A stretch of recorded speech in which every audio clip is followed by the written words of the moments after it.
Benz patent Motorwagen is considered to be the first successful gasoline-powered automobile. There were gasoline-powered vehicles prior to. Some were somewhat successful, some were wholly unsuccessful. But Benz was able to create this, market it, sell it, and continue on with the business. That was the first vehicle that held a patent as an automobile, as a self-propelled transportation device. That's success. And I think that's one of the big things that set Carl Benz apart. The first Benz patent Motorwagen was actually patented in 1886. He completed it in 85, but it wasn't official until January of the following year. The Benz that's in the museum collection is actually a reproduction. It's a tremendously accurate, faithful reproduction created by a man named John Bentley in England at the 100th anniversary of the Benz, and they're in museums and collections around the world. It's a little three-wheel vehicle. It weighs about 580 pounds. The original power plant was somewhere in the neighborhood of 3/4 of a horsepower. It has a radiator per se. It's just a tank of water to cool. It has a gas tank. It has a carburetor, which is really interesting. It's called a surface vapor carburetor. The easiest way to think about the way the engine got gas was he had a large container that held probably a half gallon of gas or more, and air just flowed over that pool of gas and picked up the vapors on its way by and into the engine. There is a throttle and an ignition switch, and it has an exposed flywheel which is horizontal to the machine. All of the gears and everything that moves is exposed. It isn't in a crankcase. Whenever we talk about the first in technology, it's really difficult to accurately point your finger at the one person who did something first. A lot of what Benz did was the incorporation of components that comprised the vehicle and the engine that he made. Carl Benz was a very forward-thinking individual, very intelligent, and he did what most inventors of success did, and he wiped the slate clean. He avoided the temptation that a lot of inventors had, which was to take an existing vehicle, a carriage, say, put an engine on it, and then make a motorized vehicle. This is a self-contained unit, all designed by Carl Benz. It's integral. It was the combination of all of these components, that some of which he developed himself, some of which already existed, but putting them all together in one package is what really sets an inventor apart. My favorite feature of this vehicle is watching the crowds watch it run. Everything is exposed. You're seeing everything happening in a raw, person-to-person basis, and it's mesmerizing. You sit there and you watch it run, and it's there going ka-chugga, ka-chugga, ka-chugga, ka-chugga, and people just love to see everything turning and moving back and forth. That's my favorite feature. Is that Berta was the first person to really take on this drive and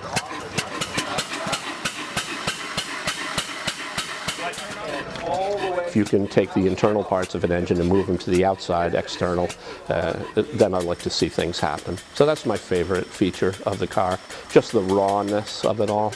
It's that and that concept of how far advanced it was, you know, considering the time that it was designed and built.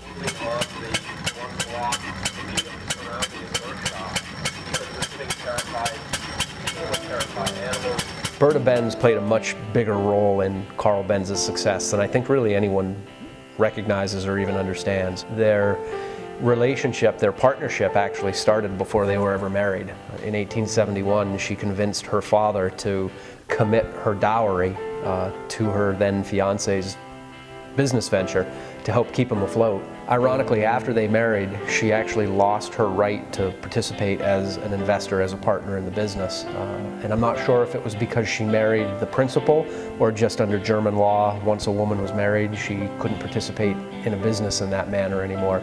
But she never lost her interest or her willingness to help out in the shop. After they put the kids to bed, she'd be down in the shop, or on one occasion I read that she sat at her sewing machine running the treadle by foot to charge the accumulator, which was part of the electrical ignition system.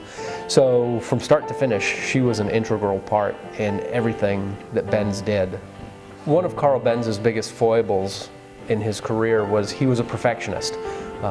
He had his vehicle patented in 1886, but he spent the better part of the next 2 years just testing and testing and testing, trying to get everything absolutely perfect.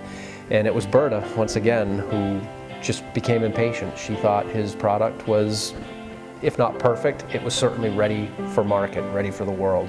So she and two of their teenage sons rolled one of their patent Motorwagens out of the workshop in the very early hours of the morning before dawn, rolled it down the road a little ways, fired it up so it wouldn't wake him up.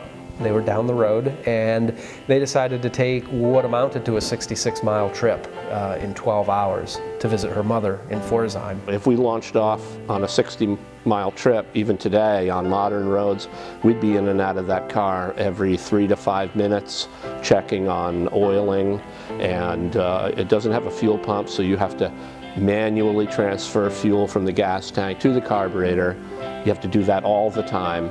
She was not only the first female long-distance automobile trip, she was the first road test. She was troubleshooting.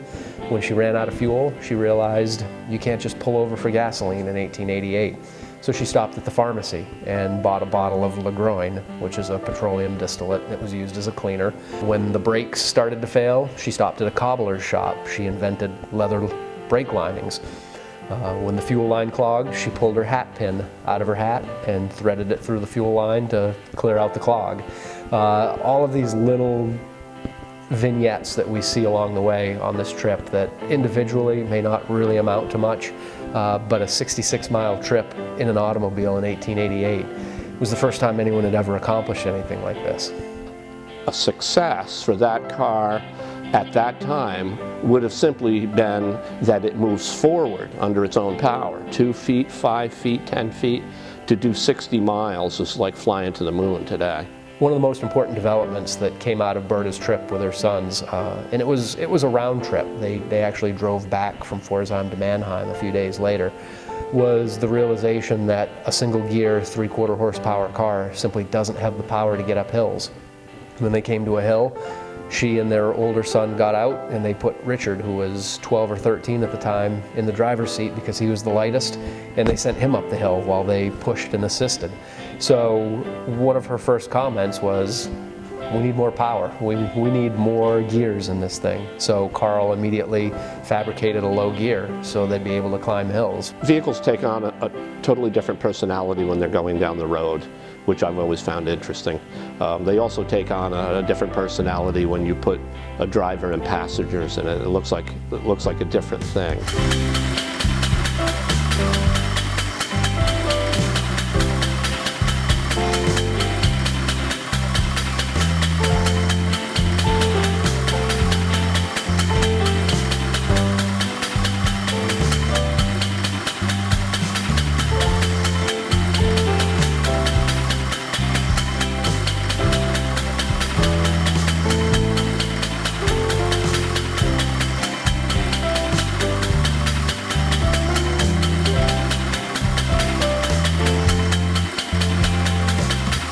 I think my favorite part of the 86 Benz is the fact that it's the most fundamental internal combustion engine vehicle you're ever going to find. The engine is almost an integral part of the frame. It's the most bare bones vehicle I think you're ever going to find.